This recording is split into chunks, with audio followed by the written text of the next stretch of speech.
Hello, and welcome to Earth911's Sustainability in Your Ear, the podcast conversation about accelerating the transition to a sustainable carbon neutral society. I'm your host, Mitch Ratcliffe. Thanks for joining the conversation today. The circular economy is a vision for a world in which the materials used in products and packaging flow perpetually through the economy, used over and over instead of being tossed into landfills and replaced with newly mined, refined, and processed stuff each generation of product. Recycling, an industry with about a 50-year history, is generally considered the most important leg in the circular economy vision.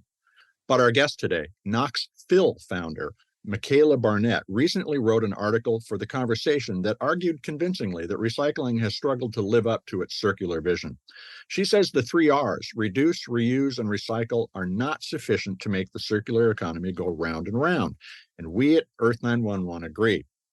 Michaela started Knoxfill, a retail store in Knoxville, Tennessee, that offers refillable and sustainably made products for hair care, home cleaning, skin care, and around the kitchen.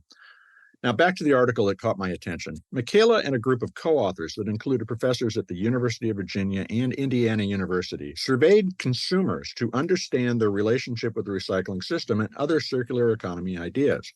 People in general believe their most impactful choices that help the environment are related to reducing the volume of products and especially plastic packaging they use. Over the next 5 years, society needs to reduce its carbon emissions by about 50% to avoid the worst impacts of climate change. And reducing and reusing products, which lowers the demand for new products, are among the most powerful levers available. As Earth911 prepares to introduce new information services that will help you find local reuse options, let's explore the many paths available and example that Knoxfill's focus on refilling and reusing household products can teach us. You can learn more about Knoxfill at knoxfill.com. That's Knoxfill.com, knoxfill.com. Now let's get to the conversation. Welcome to the show, Michaela. How are you doing today? I'm doing great. Thanks for having me on. Well, it's a pleasure to have you here. And your article really did catch my attention. I wanted to talk about a lot of things, but can you tell us about your background? Because you've got a PhD and you've been doing a lot of research, but you also started Knoxfill, which is a retail location. Yeah, so I started Knoxfill, which is East Tennessee's first zero waste refill store, while I was doing my PhD, which was quite the choice, let me tell you. I was in my 3rd year of my doctoral journey, and I was studying these issues every day in my research. And the time frame of change in academia can be very slow, right? So you do research for several years, you work on the analysis of it, you write the papers, you go through the long review process, and maybe 2 or 3 years later, or in this case, the paper that you're referencing, that research I started in 2018. So 5 years later, a paper comes out, and I was left saying, and then what? What's the impact? What's the impact of the research on these problems? And I wanted a shorter time frame of impact. And so I saw the need for refillable options in my community. And I started Knoxfill as a practicing scientist in the waste system. And it's been amazing. I've been obsessed with trash my whole life. And for most of that, I was really focused on downstream solutions. So recycling, composting. And it took me a little time to realize that we really need to find ways to turn off the tap rather than just mop up all the trash that we're pouring onto our planet. Was there a particular data point or realization that made you rethink your approach to that downstream solution, particularly recycling, but the idea of composting and all the things that we describe as the natural next step may be the wrong way to go? What made you see through that? I think that, like a lot of other people, when China's national sword happened back in 2018 and the veil was pulled back on different aspects of our recycling system, it really made me reconsider this idea we have that so long as we can put it in the recycling bin, it's a sustainable option. And for folks that aren't familiar with the National Sword Act, this was a policy that the Chinese government put in place limiting recycling imports to less than 0.5% of contamination. Now, recycling contamination rates in the United States are about 25%. These numbers vary, but that's one that we can latch onto. 1 in every 4 items we put in the bin shouldn't be. And so going from a 25% contamination rate to a 0.5% contamination rate is basically impossible. And so this, for all intents and purposes, was a ban on recyclables being exported and received in China. And now, not all of United States recycling is shipped abroad. A lot of it happens domestically. But we were seeing municipal recycling programs get shut down. And we were starting to question this system where we're throwing waste away. So it's out of sight, out of mind. And also seeing that the waste management in these countries that we're shipping it to is really poor, and it's having an impact on the local citizens. So I think I had been on this journey for a little while. And in 2018, when I saw, hey, this system's not as sustainable as we've been promised, that really helped set me on this journey more concretely. There's the promise and there's reality. Do you think that we can improve the recycling and composting system as well as reduce? What's the holistic view that you think we need to be driving toward? Can you define that for us? I think we can. So I think my holistic view is that the promise of recycling has been overstated, and that we should stop relying on it as a primary solution, and we should put it back into its place in the waste management hierarchy. So if you look at that inverted pyramid from the EPA and the United Nations Environment Program, recycling's starting to get a little towards the bottom, right? We prevent the waste, then we reuse it. We have all these different strategies. And recycling should happen if we can't do those other things, not just be our default mechanism. Now, I think what a lot of people fail to understand is that recycling is a business, and that brings a whole lot of other complications in place, and that recycling of different materials varies significantly. So if we're recycling something like metal, that is infinitely recyclable without degradation in the quality of that material. Now, it's still energy intensive. We still have to transport it. It's still not as good as reusing in the first place. And you lose a little bit each time you recycle too, but it still is very recyclable. It's still highly recyclable. Something like paper, each time you're recycling, you are shortening the fibers, right? So paper, it depends. You can usually recycle it 5 to 7 times. Again, that's kind of a general heuristic. It is being degraded each time, but the end of life for a paper product is something that can be returned to the earth. That is something that can be composted. Now, if we think about plastics, that is a whole different can of worms. Plastic recycling requires the addition of virgin material each time. Plastic recycling is really understood to be downcycling. So we're not taking one-to-one. Something like glass, whole other can of worms, which is infinitely recyclable, but most glass recycling right now is just being crushed to use for construction aggregate. But you can think about, we could take this glass mason jar and we could recycle it into another glass container without any loss in quality. Now, you take plastic, and plastics aren't being made from one plastic bottle into another plastic bottle. They're usually being made into polyester fibers, infill, and then the end of life for that next material, that's going to be going to landfills, incinerators, or going into the natural environment. So when we're talking about the circular economy, plastic recycling is not something that's currently circular.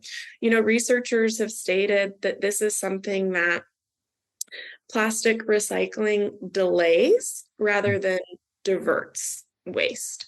So it might come out of the waste stream for a cycle, but it's coming back in. And so, you asked me kind of about this holistic approach. We really need to think about the different materials that we have. And recycling right now is really not the solution for our plastic waste problem. Also research came out just earlier this summer that showed that plastic recycling is also releasing millions to billions of microplastic particles into the water.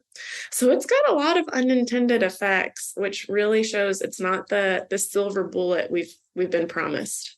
So you introduced an intention to refill and reuse and to make that convenient and enjoyable for consumers. Tell us about the Knoxfill store. What's it like and who are your customers? Yeah. So Knoxfill, people are usually completely shocked by the amount of refillable products we have. They might have an idea, oh, I can get hand soap and laundry detergent there. And they come in and we have a refillable version of almost all the personal care and household good products that they currently get in a single-use container.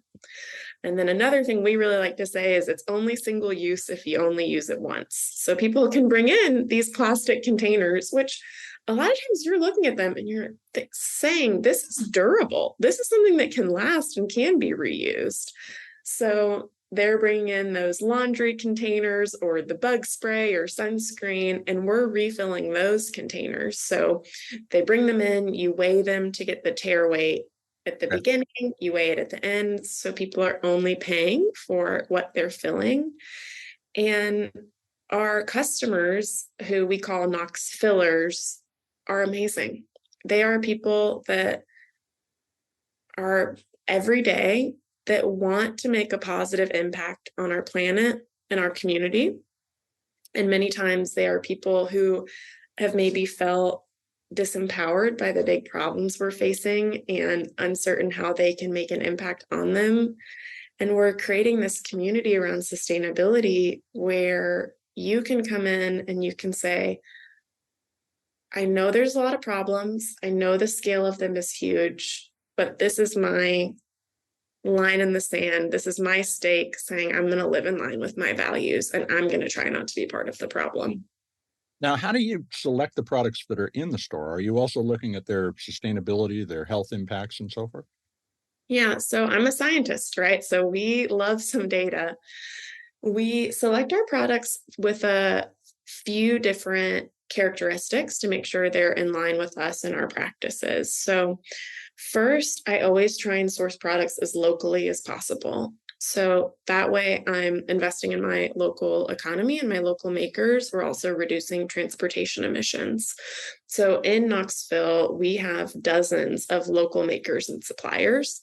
Knoxville is a pretty special city. It's called the Maker City. We've got a robust entrepreneurial ecosystem here. But there are some products that we don't have manufacturers for locally or regionally yet. And so those we do have to find a little bit further. And in those cases, it's really important for me that we are circular on the back end too. So you come into the shop and you can see a 55-gallon drum of laundry detergent and a 5-gallon container of shampoo and say, okay, this is great. This is bulk. You're reducing plastic. But then what happens to that container when it's empty? And what happens to those containers when they're empty is we load them up on a pallet and we send them back to our supplier to be cleaned, sanitized, refilled, and then actually sent to refilleries around the country. With our local suppliers, we return buckets and then get full buckets. We've got local folks that make skincare, things like that. And we are using a variety of creative containers that then get returned and refilled with them. So, it's important to me that across our supply chain, we're having this positive impact. There's a few different elements here at play too, where affordability is important for me because I want to make sure these products are accessible. Now, that's a harder nut to crack. We can't compete with the Unilevers of the world on price. And these are kind of the biggest plastic producers in the first place that are putting the cost for disposal on citizens. All of our waste costs, if you want to call them, they're all internalized. We're cleaning containers, we're processing, we're doing the extra labor. Well, in that sense, it's not even waste. You're treating it as a material that you're keeping in circulation, which is, I think, Exactly. challenges we need to overcome is this idea that this is trash. It's actually got value. Exactly. Waste is a matter of perception. Now, I was interested. We've had Lindsay McCoy from Plain Products on the show, for instance, who does refill of their personal care products. And so what you're doing with them, for instance, you said you would package up all the Plain Products packaging on a pallet and send it back to them on a regular basis. How long does it take to collect that much stuff for an individual partner like a Plain Product? So, if you think about Plain Products, we're not taking back their individual aluminum containers. Okay, interesting. We get their products in the ones that we get from them. Their conditioner, for example, we get in a 3.5 gallon bucket. Their face wash, we get in a 1 gallon container. And then our containers are refilling, excuse me, our customers are refilling those small containers in store. Mm-hmm. So we're sending back the big buckets, right? Okay. So we're not sending back all of the small 16-ounce aluminum containers. Customers are refilling all of those in our shop. So it's an opportunity to take that step out of the circular economy too. So there's less shipping for the consumer to send the material back to get it refilled to Plain Products. You can have it done locally. Are there a wide range of brands that are coming to market with that kind of approach? Are you finding they're open to it now? It's a real challenge. And actually, several brands that were previously doing this with refilleries around the country have taken this out of their business model, or they've been sold. It's not something they're offering as much because it is more labor intensive. It is hard. You have to coordinate the logistics of getting these containers back, cleaning, sanitizing them. I think there's a real opportunity for the future. We're seeing that this is an issue that's going mainstream with things like Blue Land and Grove Collaborative and all of these things that individual consumers are purchasing from. Some partners and I that own zero waste stores in Nashville, for example, we've been trying to find labs that would do formulations of some of these products close to home. And they really haven't been able to compete on price and quality of ingredients with some of our current suppliers. So it's a bit of a challenge. And I think there's a big market opportunity for more companies to emerge that supply refilleries with this circular model. So based both on your academic research and the input that you get from folks walking through the door, what kind of information do consumers need to reduce and reuse and when no other option is available, recycle effectively? I think that we really have to segment Mm-hmm. consumers a little bit. So, there are some people that will do this no matter how inconvenient, expensive, hard it is, because they are diehard. They care so much about their footprint, and they will follow these models to the ends of the earth, right? On the extreme other end of the spectrum, you have people that will probably never embrace this model. So we really need to target this middle group of consumers who care about the planet, which is the majority of Americans, right, are concerned about environmental issues, and we see it close to home. And I think it's both a new and an old way of doing things. So a lot of times I will explain at least our delivery service by using the words, it's like the milkman.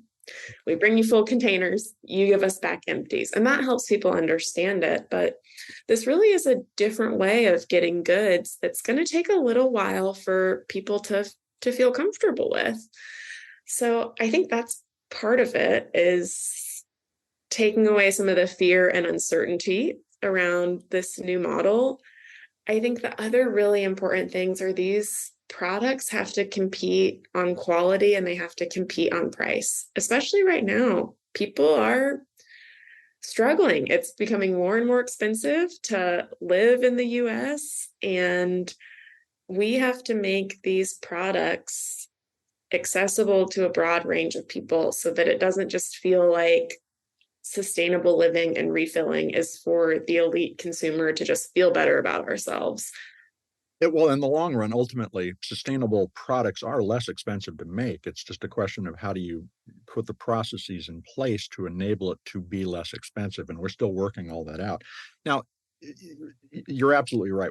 It's the middle that we have to change, because the resistant group is literally going to pass away over the course of the next 20 to 50 years, and then there will be new habits in place. So using your journey to waste-free living, what do you think the key changes are that are most effective that can help those middle of the road people start to make less of an impact on the environment?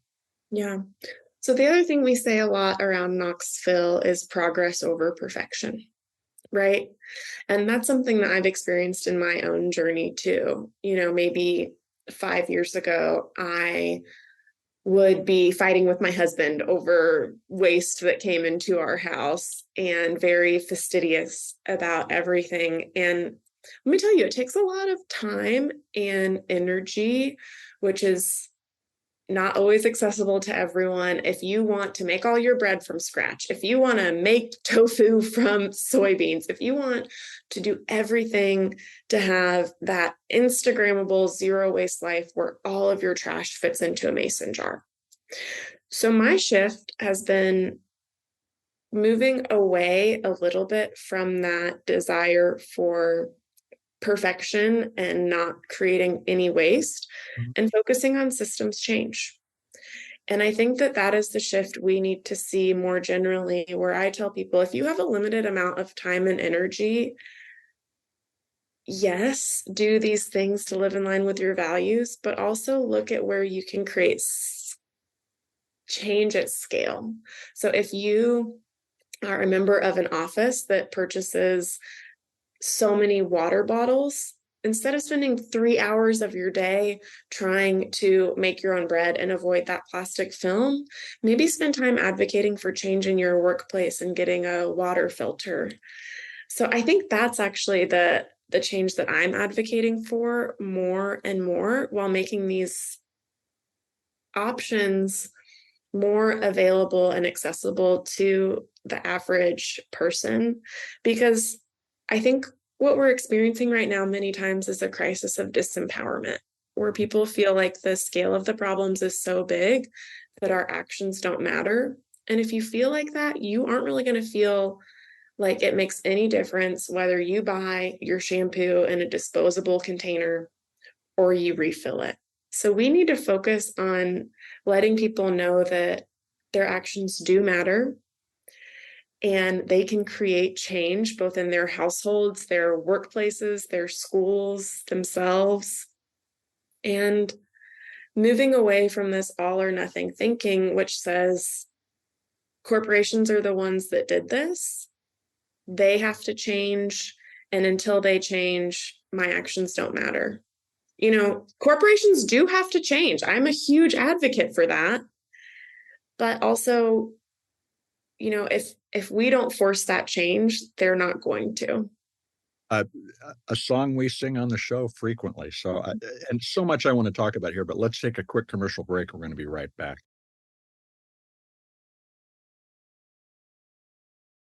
Let's get back to talk more with Michaela Barnett about reuse. She started Knoxfill, a refill and reuse retailer in Knoxville, Tennessee. Uh, and Knoxville collects a lot of recyclables in the store, candy wrappers and razor blades. You send this stuff to TerraCycle, the specialty recycler. Does offering that kind of service in store drive foot traffic? Is it a way for a retailer to engage their community more deeply? I think it's an added bonus for our customers. I think that they are excited to know we have it. But for folks that aren't already seeking out our services, it's Mhm. not bringing more people in. And also because, we've had this conversation about recycling. I think with TerraCycle and with these specialty boxes, there is a better chance that these will have a second life Mhm. than if they go to landfill. But there's these challenges that still exist, and we're very open and upfront about about that. So I think people get really excited to know that we have all of these options beyond just refilling. So it's a happy bonus more than a consumer driver, I would say. Do you think if we master the process that retailers could be an efficient collection point for packaging and other end of use products? I think so. I think that we are really lucky to have very high intention customers. So they are doing the sorting of the waste in ways that help increase the chances that these will get recycled effectively. But ultimately, I think if we are trying to move away from just recycling and more to systems of reuse and collection, I don't want to give consumers mixed messages, right? I think that these stores would be amazing points of collection for reuse at scale. Now, recycling at scale, we've talked about the challenges there. So I don't know is the answer to that question. A fair answer. I think one of the challenges we have is when we think about the interface, like we're talking about, is retail potentially a place where we could be doing this? We've always started from our relationship with the waste stream, and your surveys, your academic surveys, that consumers don't really know what to put in the bin. Do you see the single stream, that the kind of the anchoring of all of our circular thinking on the waste and waste stream potential blocker, and would be thinking about diversifying our recycling system, our composting system, our refill system as broadly as possible? How I know that's not really a question, but what do you think we can do? It's a double-edged sword, right? Because on the one hand, many of the problems that we're experiencing did come from the rise in single stream recycling, which made recycling more convenient, easier, gave us broader reach, but then removed a lot of the labor of sorting from consumers to these downstream workers and facilities. And yeah, so you lose on convenience and you lose out on a certain sector of people that would otherwise be recycling. But if you do start to divide it out, you improve the quality stream, the material stream of recycling, you increase the value, you make it more profitable as a business. And I think we do also have models for this in different places. So this is something that would probably never happen in the United States. I had a new person I met coming to school here from South Korea, and we were talking about waste and their waste system. And I said, "Oh, you guys really have it figured out. I admire your waste management system a lot." And she said, "You know what? I had a friend who tied up, some waste and he threw it in the wrong bin. And now in South Korea, you have to purchase different bags for different waste streams. And so there's that cost associated, and you can only place the colored bag in the correct waste stream." And she said they went through this bag that had gone in the wrong place. They found some junk mail that had his name and address on it, and they fined him for putting it in the wrong waste stream. I didn't know that that actually happened. Can you imagine how crazy that is? And he's never going to do that again. And so I'm not saying that's the model we need to move towards, but I do think a higher degree of segmentation will improve the quality of these products. We're saying, they're not waste, they still have value, and also could really help consumers see this isn't just a black box where you put it in the bin and then say, "Oh, something great happens to it," but be a little more engaged in that process. One of the things that we exchanged some email about is the idea of extended producer responsibility, which is a new type of law for those listeners who aren't familiar with it, that requires the manufacturers or the companies that use the products and the packaging that they needs to be recycled to pay for the recycling of the system that supports it. Do you think that we can use EPR as a basis for erecting a new collection and reuse infrastructure? Because there's so much value that could be created and retained locally if we just enabled reuse at scale too. Can we do we have a financial mechanism in EPR to achieve that? Absolutely. EPR is, when I look at EPR policies, it's like a kid that loves ice cream standing outside of an ice cream shop. I'm not saying that it's going to be a cure-all for these problems, but right now, companies really, there is no accountability mechanism to keep them from polluting our planet at the scale at which they are doing it.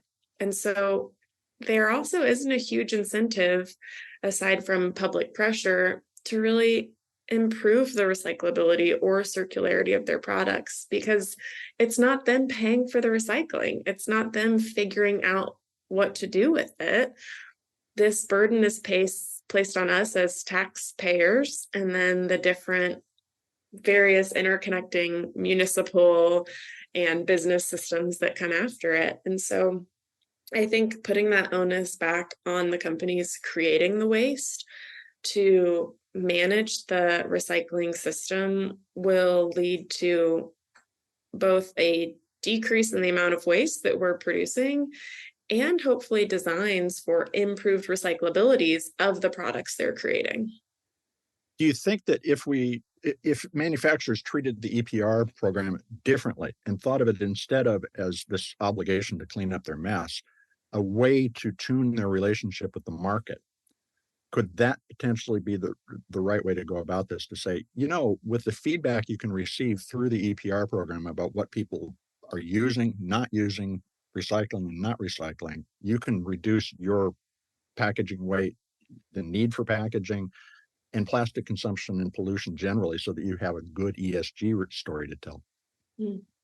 I love the idea of taking a positive spin on it and promoting the benefits. I think that's how we get a variety of industries to buy in and participate in sustainability initiatives.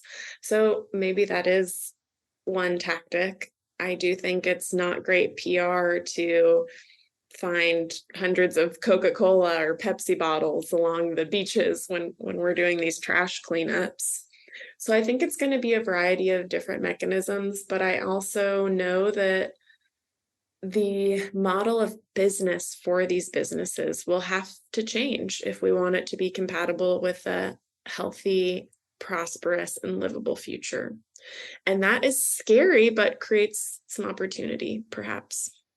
Absolutely. Do you have a sense of, if you had the opportunity to sit down with the CEO of Unilever, who is a company generally committed to being sustainable, what would you tell them they ought to change today? We'd need a couple weeks together, probably. Okay, so one thing, if you just had one moment, what would you say? Change this.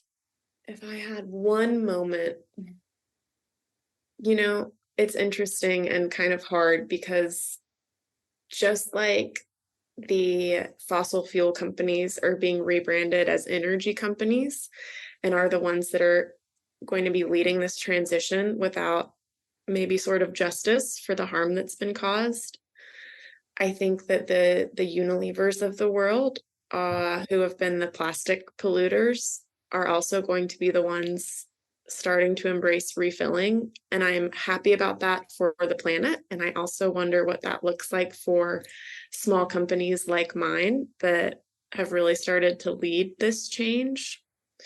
So I think one thing that I would love to see would maybe be if they could offer some of their green brands that they like to have in their portfolio to distract from some of the other ones, if they could start offering those in bulk at scale to existing refilleries instead of a prospect in the future of competing us out in the market, because we've been doing this work. So that's maybe one discussion I would like to have. Let's look at the other end of the spectrum, and that is the consumer. When a customer walks into Knoxfill for the first time and says, "What's this all about?" How do you explain the sustainable economy to them? Just as we talked about convenience and price needing to precede sustainability in many cases, what would you tell them about why it's a benefit to embrace sustainability? Yeah, well, we've got a really compelling answer super close to home, which is that the Tennessee River is one of the most plastic polluted rivers in the world. So you And can point at something. so we can point to something locally. And people can also say, yeah, I've seen more trash. And no, this doesn't make sense. And I look at this high density polyethylene laundry container and I say, why do I have to buy a new one of these every month and then take up space in my recycling bin or my garbage? So most people get it. And the ones that don't, we walk them around the store and we talk about problems with the plastic recycling system at the nationwide level, how, our national recycling rate for plastics is between 5 and 8%. So that means between 92 and 95% of plastics are being landfilled, being incinerated or used for waste to energy, or they're ending up in the natural environment. And we give people a way to participate in the change, and that is really powerful. How can folks start shopping at Knoxville? You do mail order. Tell us We about don't. We don't what do shipping. I thought you So did. we've talked about doing it for the future. We are a hyper local business. We do local delivery. We So your do shopping is for, oh, okay. So when I've been on the site, I thought I would be able, when I add something to the cart, that I would be, so, and you'll see too, there's different communications about local pickup on there and local shopping. We've talked about adding that in the future, and particularly for goods that are easier to ship.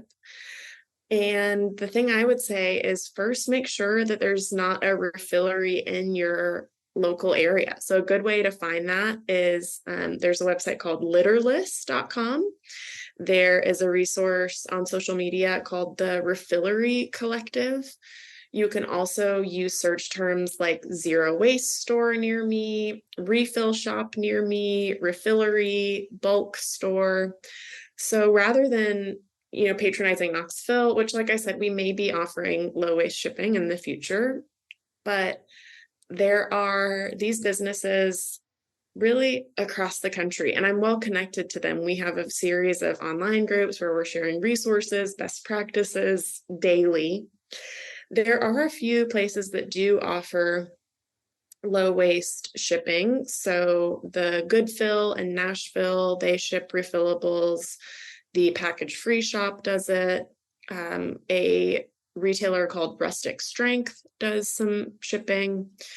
So there are different options, but when I started the business 2.5 years ago, I said I want this to be something that is hyper local and a bit of a different model where we're sourcing products locally and people are consuming locally, and we're not having these different transportation emissions and packaging waste. And so far we've been able to do that.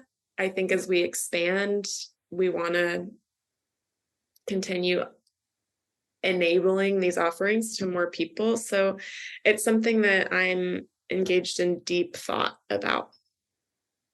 so when you think about expansion, what does that look like? Does that mean more physical locations in order to have more hyper local solutions? And is that something that can scale beyond your immediate region simply because of the urgency of your relationship with your local market?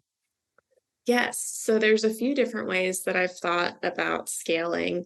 And one really is empowering people to do a very similar model to what we've done because they know their local consumers, they know their local makers and suppliers. So that could be either through an online course or a franchise model where it really is much more democratic and community driven.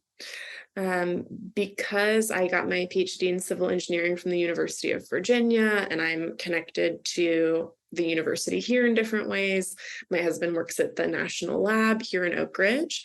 We've also talked about what it would look like to develop autonomous refill stations where we could put the most commonly needed refillable items, hand soap, dish soap, etc., laundry detergent, closer to the point of consumption. So whether that means locating these in apartment buildings or higher density areas so that people can refill really conveniently. And actually it's more convenient than going to the shop. So that's one refill option. or one expansion option as well. So there are some different things brewing, definitely, where I think Knoxfill could be something that exists out of Knoxville. Of course, that name would have to be a bit different. Michaela, this has been a really interesting conversation. Thanks so much for spending time with us today. Yeah, thank you for having me. We've been speaking with Knoxfill founder, Michaela Barnett. Look for a link to her commentary on the role of recycling in the next economy in the article that accompanies this podcast. And you can learn more about Knoxfill at knoxfill.com. That's Knoxfill, knoxfill.com. As you heard, I fell victim to my ingrained assumptions about e-commerce when I assumed that Knoxfill ships refillable products all over the country. We've become accustomed to the idea that anything can be shipped to our homes just since the turn of the century, and that malleability of our expectations is evidence that many more changes are possible.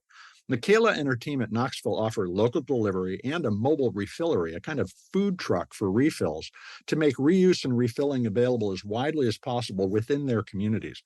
And by keeping supply chains short using local products and refusing to ship nationally, they help reduce not just the plastic consumption, but also the carbon emissions and other impacts of our daily lives.